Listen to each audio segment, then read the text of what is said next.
Assalamualaikum warahmatullahi wabarakatuh. Alhamdulillahi rabbil alamin.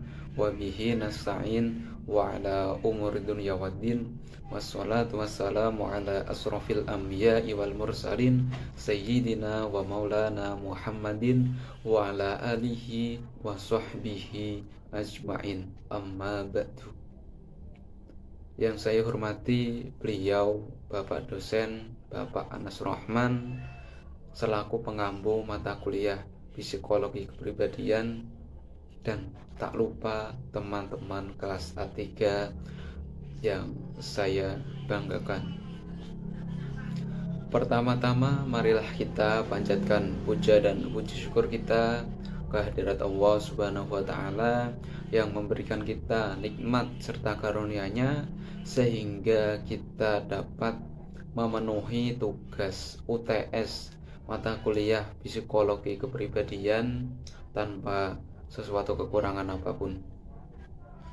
Sholawat serta salam kita haturkan kepada junjungan kita Nabi Agung Muhammad Sallallahu Alaihi Wasallam, yang dimana kita antu-antu syafaatnya di yaumil qiyamah.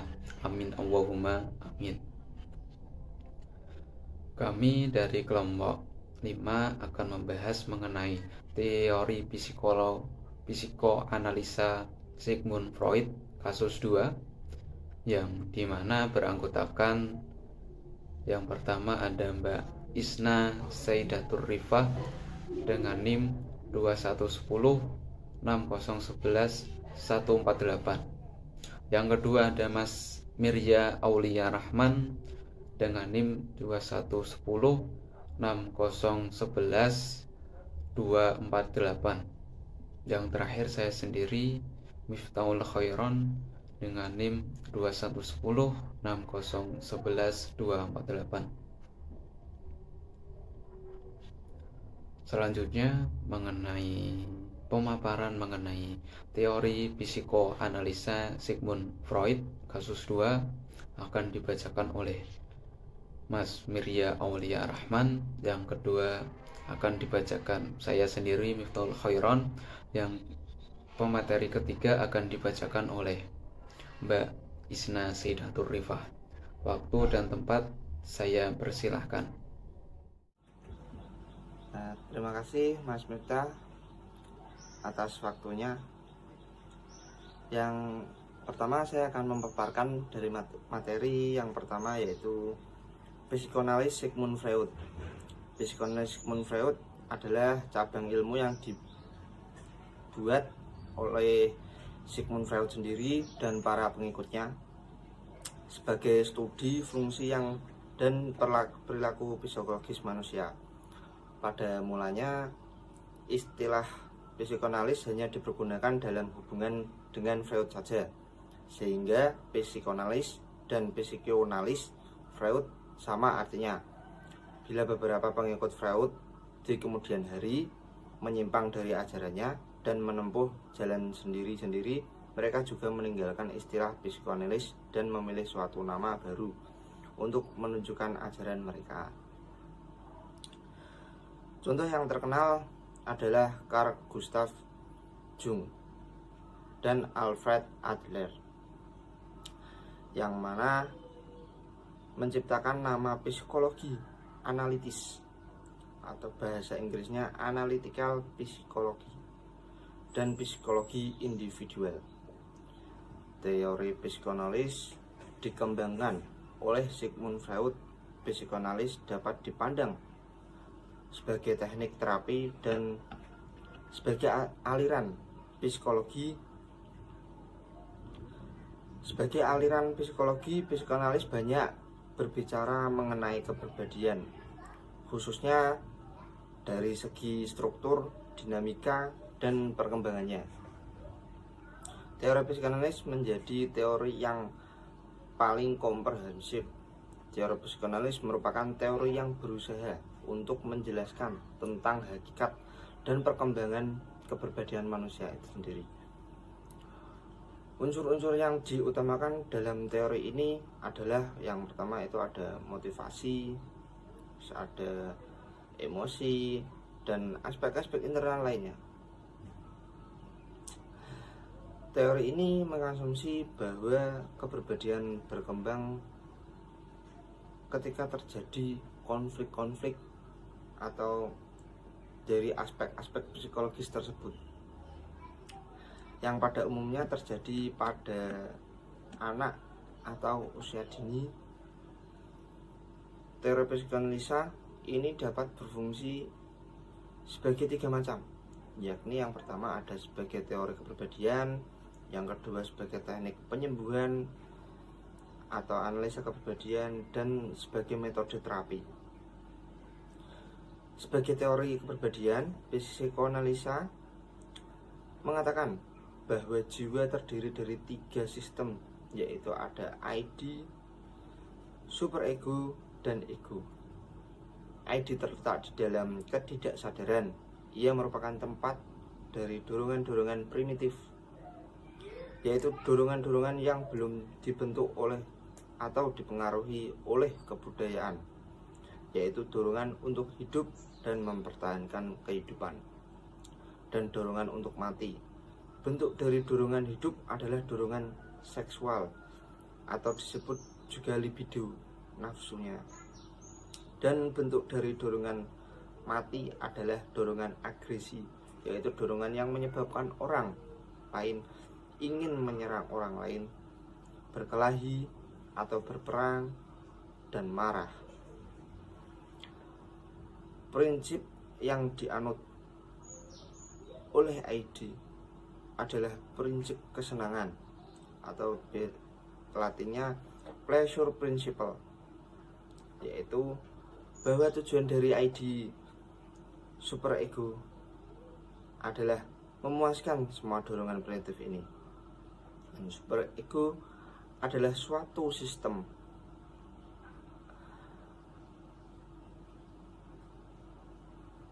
yang merupakan kebalikan dari ID tersebut. Sebagian dorongan-dorongan atau energi yang berasal dari superego ini akan berusaha untuk mendorong berasal dari ID. Fungsi ego menjaga keseimbangan antara kedua sistem tersebut. Terima kasih dari saya. Untuk materi selanjutnya saya kembalikan lagi ke moderator. Terima kasih. Selanjutnya saya akan memaparkan mengenai contoh kasus 2 psikoanalisa Sigmund Freud. Kasus 2, saya akan memberikan contoh kasus yang berhubungan dengan psikoanalisa di kehidupan sehari-hari tentang dan dilakukan psikoanalisa Sigmund Freud kasus 2. Yang pertama, jika dilihat dari sistem ID, contohnya seperti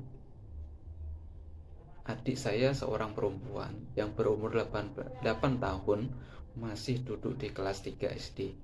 Jika sedang di rumah, dia selalu ingin membeli jajan di luar rumah seperti bakso, es, balon, dan lain sebagainya. Karena adik saya gendut dan mudah sakit, maka oleh ibu saya dibatasi jajan.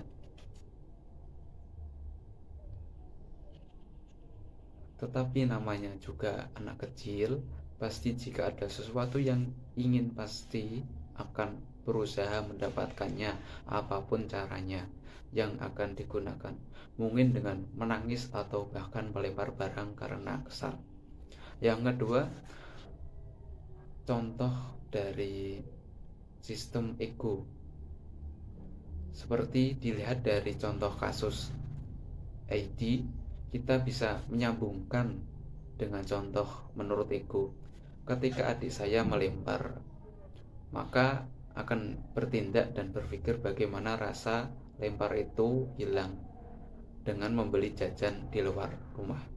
Pemikiran adik saya untuk menghilangkan rasa laparnya itu menunjukkan sikap ego karena ia bergerak berdasarkan prinsip realitas dan menyesuaikan diri dengan realita jika dilihat dari sistem ego. Yang ketiga, mengenai superego. Contohnya, kita sambungkan lagi dengan kasus-kasus di atas, kasus AD dan ego. Ibu saya telah mengontrol adik saya dengan melarang tidak boleh membeli jajanan-jajanan di luar rumah. Tetapi apabila super ego telah terbentuk, maka kontrol dari diri sendiri akan keluar dengan memaksa ibu untuk mengizinkan membeli jajanan di luar rumah. Perspektif psikoanalisa memberikan cara baru untuk memandang beberapa contoh semua tindakan kita yang memiliki suatu penyebab, tetapi penyebab itu lebih sering merupakan tindakan bawah sadar kita. Contohnya, jika kita masuk ke tempat yang gelap, seram, dan dingin, maka secara tidak langsung alam bawah sadar kita terbentuk dan timbullah rasa takut dan merinding. Itu saja pemaparan dari saya mengenai contoh kasus 2 psikoanalisa Sigmund Freud. Baik, saya akan meneruskan materi yang ketiga, yaitu pengimplikasian 2 psikoanalisis Sigmund Freud. Pada perkembangannya, teori psikoanalisis banyak diimplementasikan dalam dunia pendidikan. Beberapa di antaranya diurai pada jabaran berikut ini. Yang pertama yaitu berbicara tentang konsep kecemasan yang dikemukakan oleh Freud tentu saja berkaitan pula dengan proses pendidikan. Kecemasan merupakan fungsi ego untuk memperingatkan individu tentang kemungkinan suatu bahaya sehingga dapat disiapkan reaksi adaptif yang sesuai. Yang kedua yaitu dalam ranah yang lebih luas. Teori psikoanalisis juga digunakan untuk proses pendidikan yang berbasis kecerdasan majemuk. Setiap individu memiliki kecerdasan yang berbeda-beda. Tidak akan ada 2 pribadi berbeda, walaupun anak kembar memiliki kecerdasan yang sama. Kecerdasan bukanlah berpatokan pada angsa-angsa yang berkaitan dengan IQ. Yang ketiga yaitu konsep psikoanalisis yang menyatakan bahwa manusia merupakan makhluk yang memiliki kebutuhan dan keinginan dasar. Dengan konsep ini, pengajar dapat mengimplementasikannya ke dunia pendidikan. Berbagai elemen dalam pendidikan dapat dikembangkan dengan berbasis pada konsep ini. Selanjutnya yang keempat, yaitu berkaitan dengan agresivitas siswa. Seseorang pendidik harus mampu mengontrol dan mengatur sikap ini agar terarah menjadi lebih positif. Agresivitas dalam ilmu psikologi merupakan wahana bagi siswa untuk memuaskan keinginannya yang cenderung ke arah merusak, mengganggu, atau menyakiti orang lain. Dengan kata lain, agresivitas merupakan ungkapan perasaan frustasi yang tidak tepat. Selanjutnya yaitu yang kelima, perlunya pendidikan inklusif di semua sastra pendidikan. Yaitu pendidikan inklusif merupakan pendidikan yang tidak boleh membeda-bedakan terhadap peserta didik. Dalam hal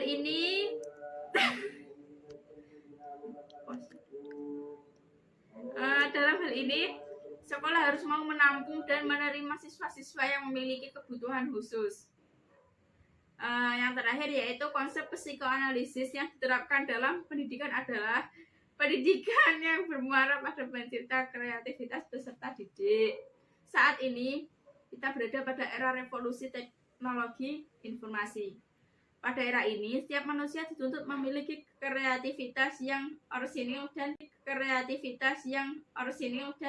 terbaik. Orang-orang yang sukses pada masa ini adalah orang-orang yang memiliki kreativitas tanpa batas. Oke, terima kasih. Saya serahkan ke moderator. Terima kasih teman-teman kelompok 5 yang telah memaparkan mengenai psikoanalisa Sigmund Freud kasus 2. Yang terakhir ini saya akan membacakan kesimpulan mengenai psikoanalisa Sigmund Freud kasus 2.